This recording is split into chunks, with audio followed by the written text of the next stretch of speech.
खबर अब विस्तार से और बड़ी खबर है। लंपी को लेकर राजस्थान हाई कोर्ट गंभीर अब हो गई है। जस्टिस संदीप मेहता की खंडपीठ ने इस पर संज्ञान लिया। कहा, नगर निगम, वित्त विभाग, स्वायत्त शासन विभाग के लिए निर्देश जारी किए उन्होंने। मृत गायों के शवों के निस्तारण को लेकर हाईकोर्ट ने ये निर्देश दिए हैं। लंपी से रोकथाम को लेकर कार्य योजना बनाने के लिए भी निर्देशित किया गया है। आगामी सुनवाई पर विस्तृत रिपोर्ट के साथ जवाब भी मांगा है। लंपी स्किन डिजीज और राजस्थान हाईकोर्ट गंभीर। जस्टिस संदीप मेहता की खंडपीठ ने लिया संज्ञान। चंद्रशेखर मेरे सहयोगी हमारे साथ फोन लाइन पर जुड़ गए हैं। चंद्रशेखर, क्या कहा हाईकोर्ट ने? देखिए संदीप, देखिए अगर बात करें सुमित, तो जिस प्रकार से लगातार जो गायों के मरने का सिलसिला लगातार पश्चिमी राजस्थान में जारी है, उसको लेकर हाईकोर्ट ने गंभीरता दिखाते हुए लंपी स्किन डिजीज को लेकर जो है आज सो मोटो लिया है। और जस्टिस संदीप मेहता की खंडपीठ ने इस मामले में संज्ञान लेते हुए जो वित्त विभाग है, नगर निगम और स्वायत्त शासन विभाग को नोटिस जारी कर आगामी पेशी पर जो है विस्तृत रिपोर्ट के साथ जो है जवाब मांगा है। अब इस मामले में जो आगामी सुनवाई पर जो है सरकार की ओर से जवाब पेश किया जाएगा। और सबसे बड़ी बात, शुक्रिया चंद्रशेखर तमाम जानकारी के लिए। सीधा लिए चलते हैं दिल्ली। राजस्थान में निवेश को सौगात, इन्वेस्ट राजस्थान समिट, मुख्यमंत्री अशोक गहलोत मौजूद। बजाज मुझे कहते हो गर्व है कि वो तमाम परिवार शेखावटी से गए हैं, और इस बात का भी गर्व है कि वो आजादी की जंग के अंदर उनकी भूमिका बहुत बड़ी रही है गांधी जी के साथ में।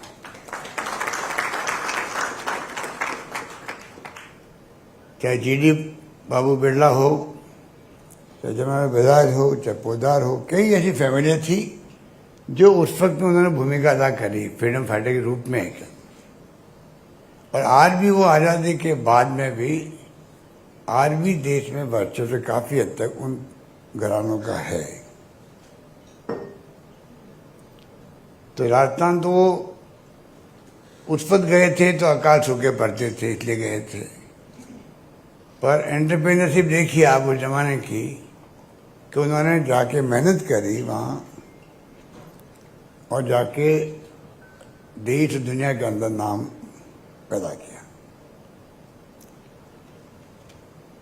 और उस वक्त में वास्तव में मैं खुद देख रहा हूँ कि अकाल सूखे पड़ते रहते थे वहाँ पर।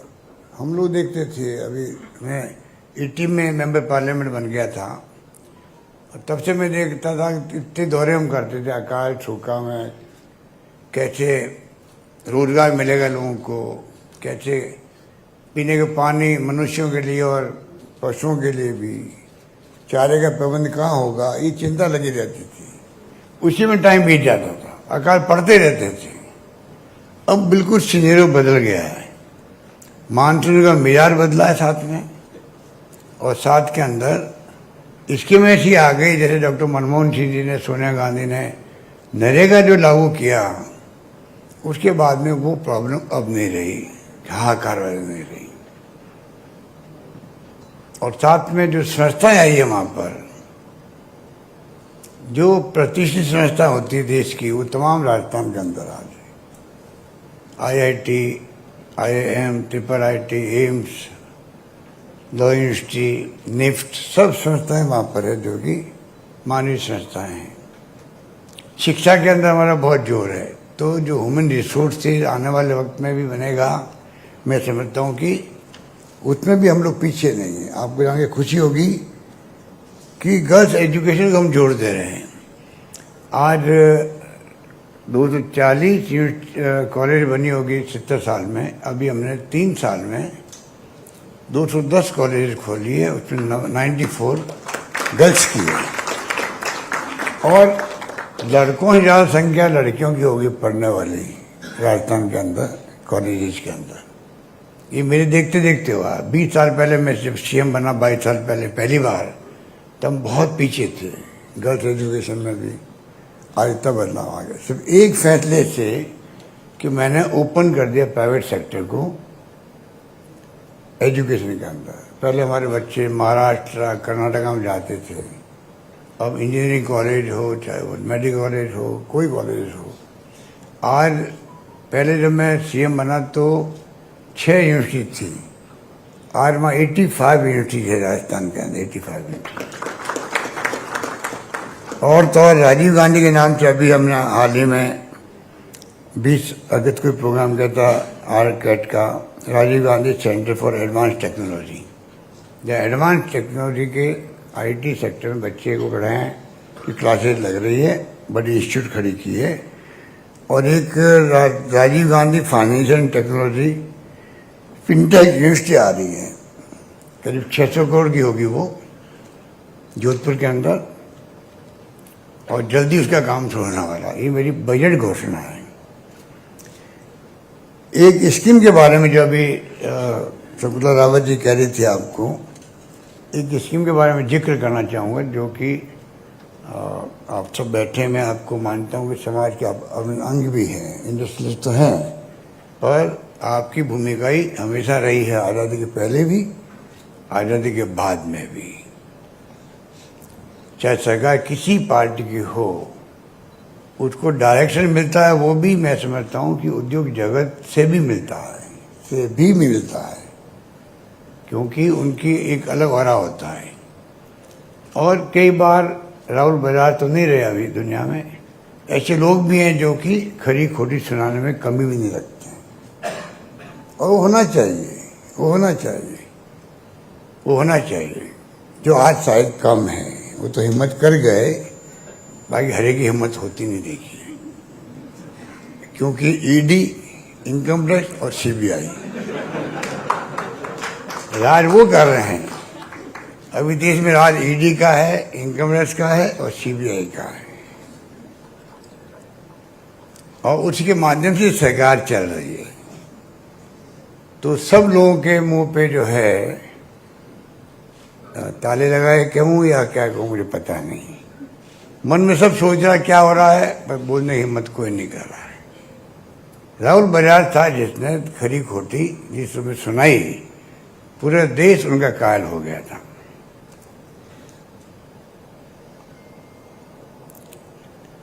ये जो स्थितियां हैं, राजस्थान वास्तव में आने वाले वक्त में भी,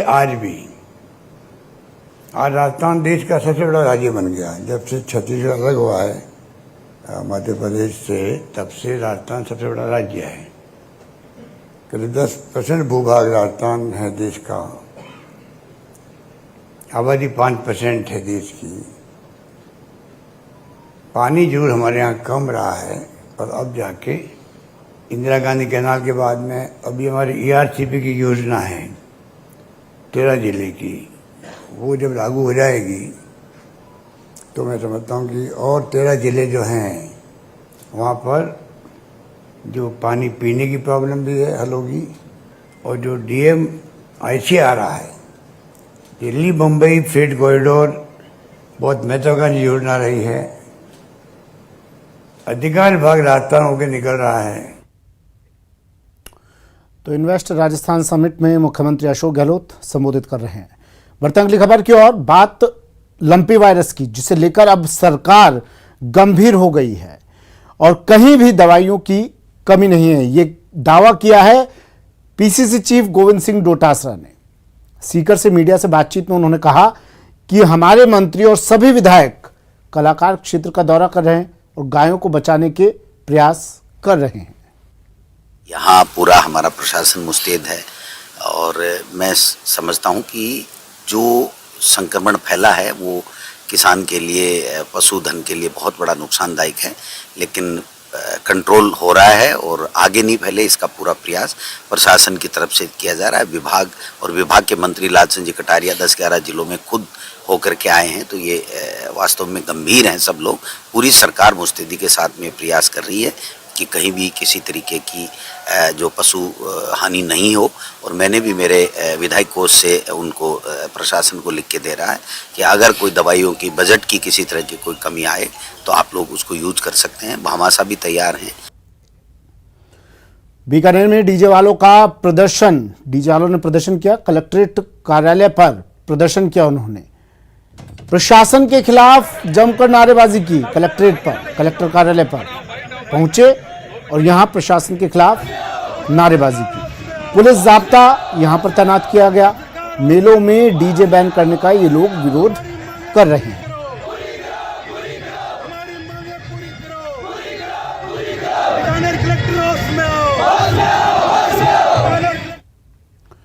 बीकानेर कलेक्ट्रेट के सामने आज हंगामा हो गया और मामले में पुलिस हस्तक्षेप पुलिस को करना पड़ा।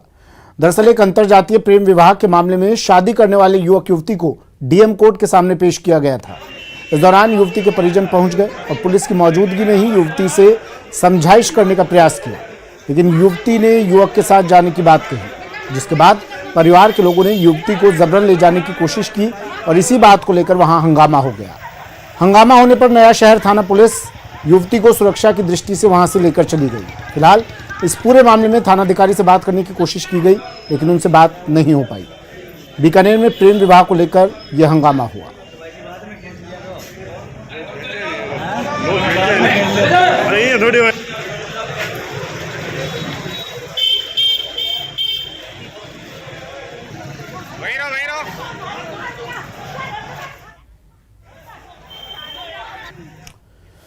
राजस्थान यूनिवर्सिटी झड़प मामले में पुलिस ने एबीवीपी के राष्ट्रीय मंत्री सहित कई छात्र नेताओं के खिलाफ केस दर्ज किया है। ये रिपोर्ट थाना प्रभारी नेमीचंद की तरफ से दर्ज करवाई गई।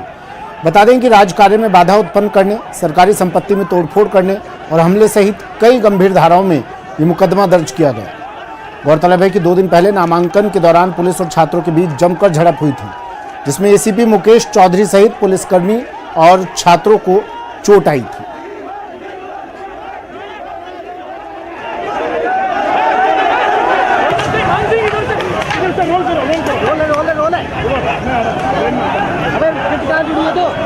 थाना प्रभारी की तरफ से रिपोर्ट दर्ज करा दी गई है। हमले में कई गंभीर धाराओं में मुकदमा दर्ज करवाया गया है। पुलिस और छात्रों के बीच झड़प का एक पूरा मामला, कई छात्र नेताओं के खिलाफ केस दर्ज और ये रिपोर्ट दर्ज कराई गई थाना प्रभारी की तरफ से। जयपुर से तस्वीरें हैं। एबीवीपी के राष्ट्रीय मंत्री सहित कई छात्र नेताओं के खिलाफ रिपोर्ट दर्ज कराई गई है।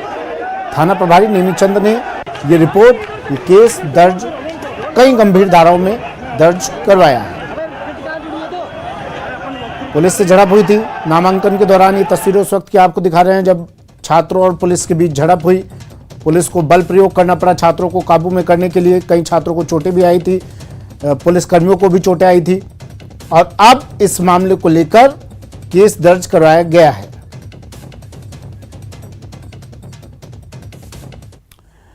और अब बात कोटा की, जहां के रेलवे कॉलोनी इलाके से एक पुजारी के मकान पर हमले की लाइव तस्वीर सामने आई है। बदमाशों ने मंदिर में पूजा कर रहे पुजारी पर हमला बोल दिया। इस दौरान बीच बचाव करने आए परिजनों को भी हमलावरों ने लाठियों से पीटा। पुजारी लव कुमार बदमाशों के चंगुल से भागता हुआ मकान पर पहुंचा तो बदमाशों ने मकान पर भी हमला कर दिया। हमले की तस्वीर 22 अगस्त की रात की है। पीड़ित पुजारी के परिजनों के मुताबिक इलाके के कुछ दबंग लोग मंदिर और मकान की जमीन पर कब्जा करना चाहते हैं। इसी को लेकर बदमाशों ने हमला बोला और हत्या की धमकी देकर भाग गए।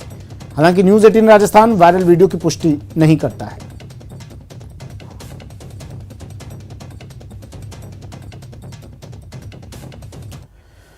विद्यालय में छात्रों के साथ मारपीट करने के मामले रुकने का नाम नहीं ले रहे हैं। हाल ही में बाड़मेर के राजकीय उच्च प्राथमिक विद्यालय नंबर 4 में एक 7वीं कक्षा के दलित छात्र के साथ मारपीट की गई। बताया जा रहा है कि रिपोर्ट कार्ड सबमिट करने में देरी होने से शिक्षक नाराज हो गया और उसने छात्र के साथ मारपीट की, जिससे छात्र स्कूल में ही बेहोश हो गया। वहीं घटना की जानकारी मिलने पर शहर कोतवाल गंगाराम सहित पुलिस जाब्ता मौके पर पहुंचा और पीड़ित का बयान लेकर जांच शुरू कर दी है। 4 नंबर स्कूल, संख्या नंबर 4।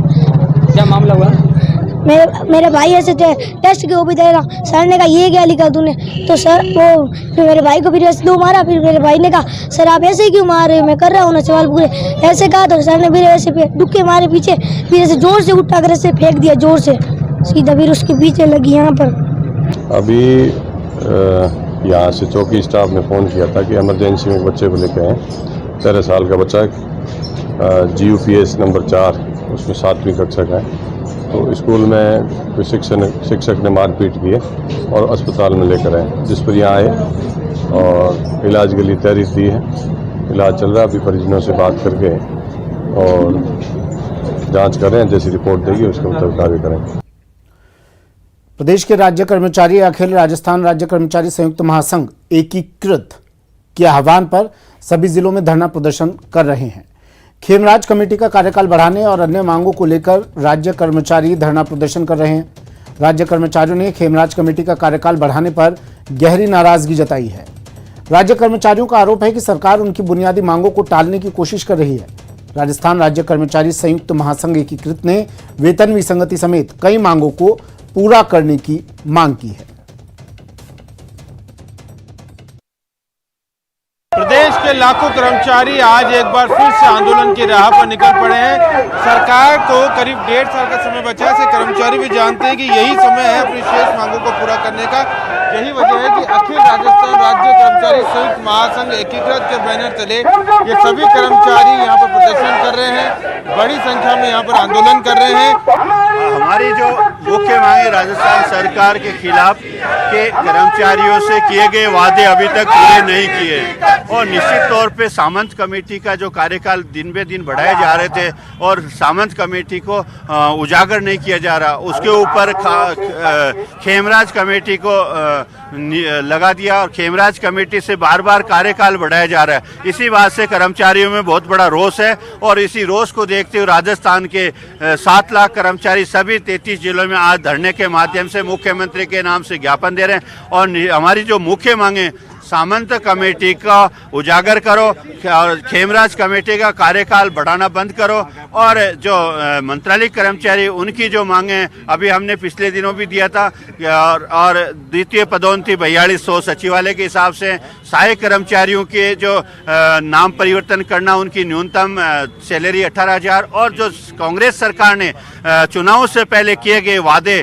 जिसमें घोषणा की कर्मचारी कल्याण के लिए, उसमें संविदा कर्मचारियों को नियमित करने का वादा किया था और कर्मचारियों की जो भी पदनाम परिवर्तन है और ग्रेड पे में संशोधन करना, इन्हीं बात को लेके इन्होंने वादे किए थे, वो आज तक पूरे नहीं किए और इसी बात को लेके कर्मचारियों में रोष है। सरकार का अब 1.5 साल बचा है, 1.5 साल में भी सरकार नींद से नहीं जागी तो कर्मचारी आंदोलित है और पूरे राजस्थान भर में 33 जिलों में सभी कर्मचारी 7 लाख कर्मचारी एकीकृत महासंघ के बैनर तले और कंधे से कंधा मिलाकर के काम करने को तैयार हैं और हम इसके लिए शीघ्र ही उदयपुर में एक बहुत बड़ी रैली करने जा रहे हैं। उस दिन ये घोषणा हो जाएगी आगे की रूपरेखा हमारी क्या होगी। अगर सरकार हमारी ये मांगे नहीं मानती है तो ये आंदोलन बहुत उग्र होगा और जयपुर में एक बहुत बड़ा महापड़ाव डाला जाएगा। राजस्थान भर में घूम घूम करके हम कर्मचारियों को जगाएंगे, ये हमारी मांग है। कैमरा पर्सन मान सिंह के साथ सचिन कुमार, न्यूज़ 18 जयपुर। और बड़ी खबर है, जयवीर शेरगिल ने इस्तीफा दे दिया है। कांग्रेस पार्टी के राष्ट्रीय प्रवक्ता के पद से जयवीर शेरगिल का इस्तीफा। सोनिया गांधी को भेजे पत्र में उन्होंने कई आरोप लगाए। जयवीर शेरगिल राष्ट्रीय प्रवक्ता सोनिया गांधी को पत्र भेजा, इस्तीफा दिया और इस्तीफे के साथ कई आरोप लगाए। कांग्रेस नेता जयवीर शेरगिल ने कांग्रेस पार्टी के राष्ट्रीय प्रवक्ता के पद से इस्तीफा देते हुए कई आरोप लगाए। सोनिया गांधी को लिखे अपने त्याग पत्र में उन्होंने कहा कि मुझे ये कहते हुए दुख हो रहा है कि निर्णय लेना अब जनता और देश के हितों के लिए नहीं है, बल्कि ये उन लोगों के स्वार्थी हितों से प्रभावित है जो चाटुकारिता में लिप्त हैं और लगातार जमीनी हकीकत की अनदेखी कर रहे हैं। Being done, keeping the interest of the public, keeping the interest of the janta. It is purely being influenced by a cabal, by a coterie who merely indulge in sycophancy and who serve their self-interest. I joined politics with the intent to serve the people of India, people of Punjab. I do not hail from any political party. In the past 8 years, I have not even taken one single bottle of water from the Indian National Congress.